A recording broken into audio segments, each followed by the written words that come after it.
चाहता हूं कि इस मुल्क में हर सियासी पार्टी को आज़ादी है। उस आज़ादी के तहत वो लोग हर किसी से वोट मांगने का हक़ रखते हैं। इसमें हम लोगों का या हमारी पार्टी के ओर से कोई एतराज़ नहीं है, लेकिन सियासत का दर्जा गिराते हुए, बदजुबानी करते हुए हमारी पार्टी पे इल्ज़ामात लगाना या हमारे लीडरों पे इल्ज़ामात लगाना ये सरासर गलत है। इसलिए मैं इन सारी सियासी पार्टी, भले कोई भी पार्टी क्यों नहीं हो, इन लीडरों को मैं आगाह करना चाहता हूँ, यानी इनको चेतावनी देना चाहता हूँ कि आइंदा से ये हरकत बंद करे। वो अपनी पार्टी की भली तारीफ़ करे, अगर हमारी पार्टी की एक इंच भी बुराई करेंगे तो इसका अंजाम बहुत बुरा होएगा। फिर मैं आऊँगा डिबेट के लिए हर डॉक्यूमेंट के साथ। अगर वो गाली देना जानते हैं 2, 3, 4, 10 ज़बान में दे सकते हैं। इंशाअल्लाह ताला मैं कम से कम 30 से 35 ज़बान में गाली दे सकता हूँ, लेकिन ये हम लोगों को सिखाया नहीं गया है और ये बदजुबानी हम लोग नहीं करेंगे।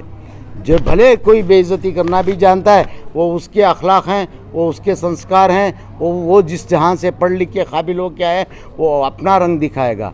हम अपनी काबिलियत दिखाएंगे, हम अपने अखलाक दिखाएंगे, हम अपनी इंसानियत दिखाएंगे जो हमारी पार्टी से हैं, जो हमारे लीडर श्रीमान देवेगौड़ा जी और श्रीमान कुमार स्वामी जी ने जो सिखाया है, हम वो अखलाक पे चलने वाले लोग हैं। हम किसी के साथ बदजुबानी करेंगे नहीं।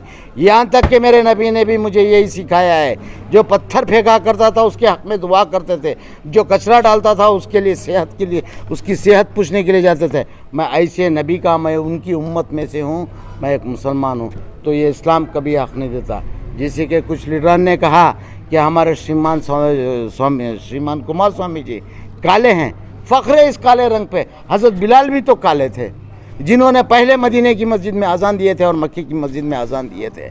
तो तुम काले रंग को कैसा तुम लोग झूठा कर रहे हो? और हर हिंदुस्तानी का रंग काला ही होता है। गोरे वो थे जो देश छोड़ के चले गए, हम उन गोरों में से नहीं हैं, भले हम काले ही सही। और हम पे आरोप है कि ये क्यों नहीं किए, वो क्यों नहीं। अरे भैया, हमारे घर का मामला है, जो चाहे हम वो करें, हम अपनी मर्ज़ी के मालिक हैं। आप कौन हो? आप अपना घर संभालो, आप अपने लोगों को संभालो। तुम्हारे घर से लोग भाग रहे हैं, कभी रोशन बेग चले जा रहे हैं, तो कभी वहाँ तनवीर बैठ के रो रहे हैं। सिद्धरामैया के खिलाफ वो लोग ने प्रोटेस्ट कर रहे हैं मैसूर में। क्यों सीएम इब्राहिम कभी इधर आना चाहते, कभी उधर जाना चाहते।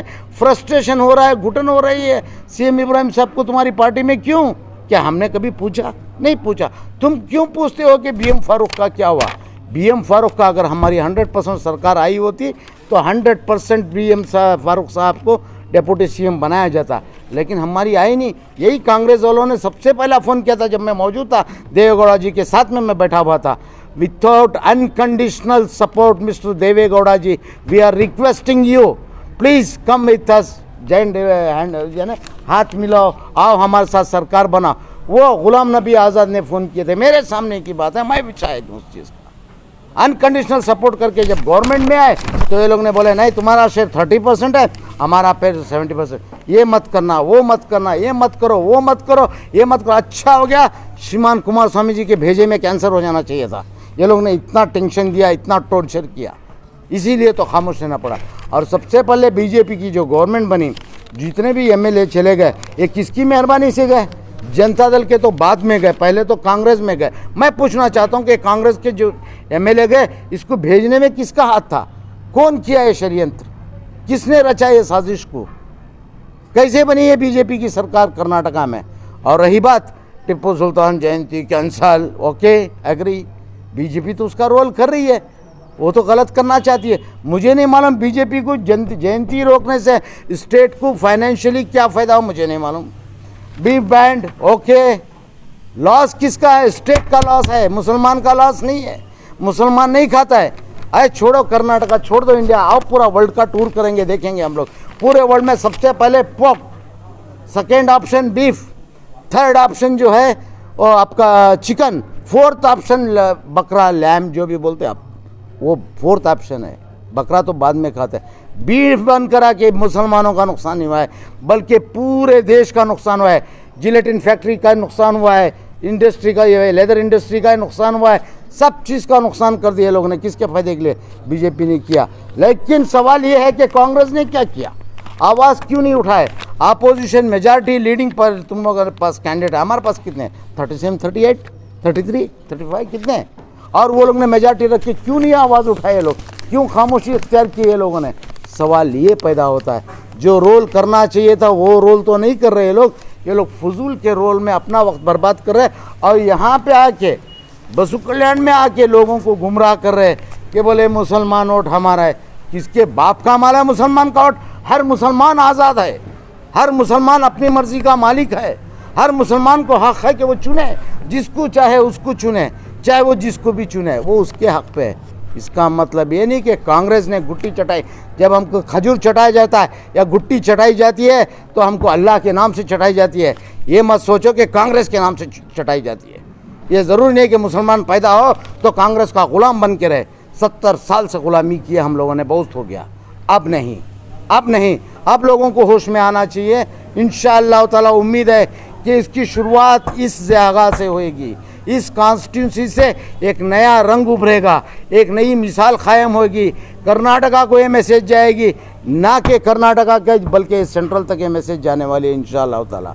मुझे उम्मीद है कि इस क्षेत्र के लोग, ना कि सिर्फ मुसलमान, क्यों श्रीमान कुमार स्वामी ने रैयतों के लिए काम नहीं किया, गरीबों के लिए काम नहीं किया, कितने स्कीम लेके नहीं आए? क्या दूसरी मज़हब ने हमारा हाथ छोड़ा है? हमारे एक धनगर समाज के भी है, एक एससी समाज के भी है, एक एसटी समाज के भी है, एक पूरे ओबीसी समाज के लोग हमारे साथ में। इसका मतलब ये नहीं कि ओनली एससी एसटी माइनॉरिटी, नहीं, मेजर कम्युनिटी तक हमारे साथ में है। जो बेनिफिट्स लिए हैं कुमार स्वामी की सरकार में, सब लोग साथ में है। तो इन सब के हमारे पार्टी का यहाँ बेस है, उस बेस के ऊपर से हम लोगों को भरोसा है कि इंशाअल्लाह ताला जो हिम्मत कुमार स्वामी ने की है, एक मुसलमान को कैंडिडेट बनाए हैं, इसमें हम लोगों को सफलता मिलेगी, हमको कामयाबी मिलेगी और हमारी पार्टी आगे आएगी और यहाँ से मिसाल कायम होगी। और रही बात बोलने वालों की, बोलते ही रहने दो। कुछ हीरो होते हैं जो सिर्फ डायलॉग हीरो होते हैं और कुछ हीरो होते हैं जो एक्शन हीरो होते हैं। हम लोग एक्शन हीरो में यकीन रखने वाले हैं, हम लोग डायलॉग हीरो नहीं है। डायलॉग हीरो लेना, चीप पब्लिसिटी या तालियां बजवाना, इसका कोई मीनिंग नहीं है। अगर वाकई में दर्द रखते हैं कौम का तो ऐसे मंसूबे लाओ, ऐसे प्लान लाओ जो पूरी कौम को फ़ायदा हुए, अगर कौम के ही लीडर बन रहे हो तो।